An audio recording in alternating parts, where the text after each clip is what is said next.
Class Buffs and Azerite Traits are two changing systems coming into the game as we transition from Legion into Battle for Azeroth.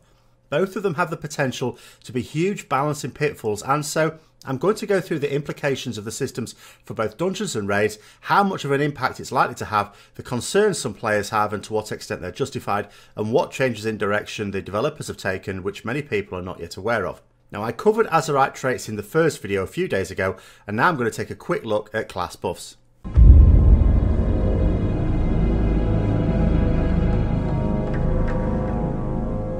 So let's begin by covering the class buffs which are on offer.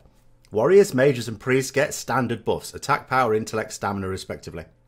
Demon hunters and monks get debuffs which are applied on attacking enemy targets. Demon hunters get a debuff which increases all magic damage against that target by 5%, and with monks it's 5% extra physical damage taken.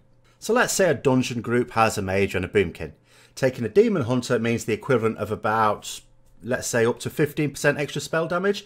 That varies a little bit, it'll be a little bit less because in reality not all of a demon hunter's damage is magic. This means that all things being equal, having two casters in a dungeon group might benefit from a demon hunter. However, dungeons are not training dummies, and the benefits of crowd control or strong AoE for fortified dungeons or single target for tyrannical dungeons may make the benefit of a demon hunter less appealing.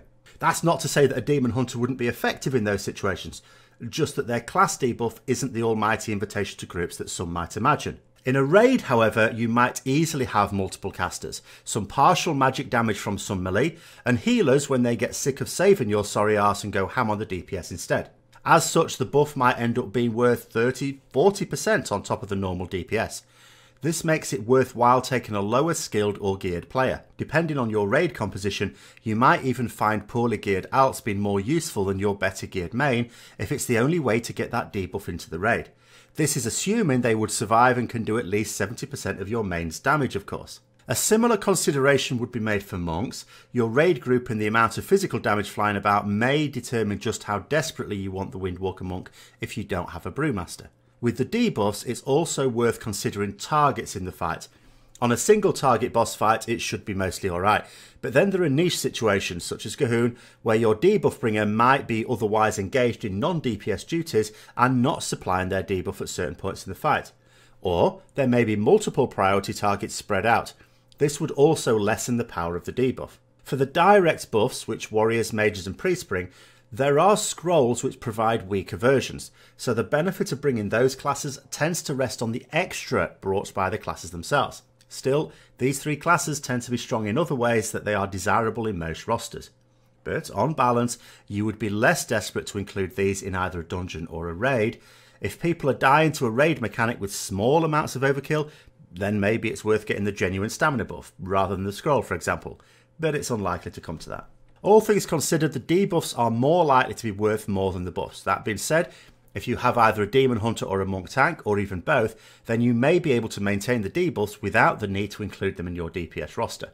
That's assuming the tanks don't go running around like Benny Hill, as sometimes happens in raid fights. The same definitely applies in dungeons. If your tank brings one of those debuffs, then you don't need it from your DPS. In terms of impact, it is likely to disrupt melee raid teams the most.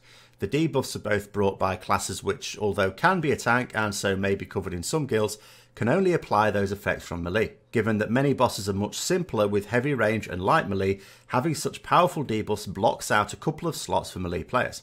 Of course, if you go melee light, then you may get less benefit from the physical debuff unless you have multiple hunters. Of course, perception is also a factor at times. Some people may blow the benefit out of proportion and go to extreme lengths to acquire those class buffs beyond all reason.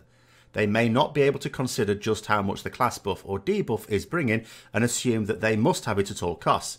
Similarly, you might have people who want to pass and they don't really care what the overall raid damage is. They know that this will increase their personal damage. But that's the pug life for you, and something Blizzard are keen to encourage. So I hope you found this video interesting. If you did, don't forget to give it a like and subscribe for further content.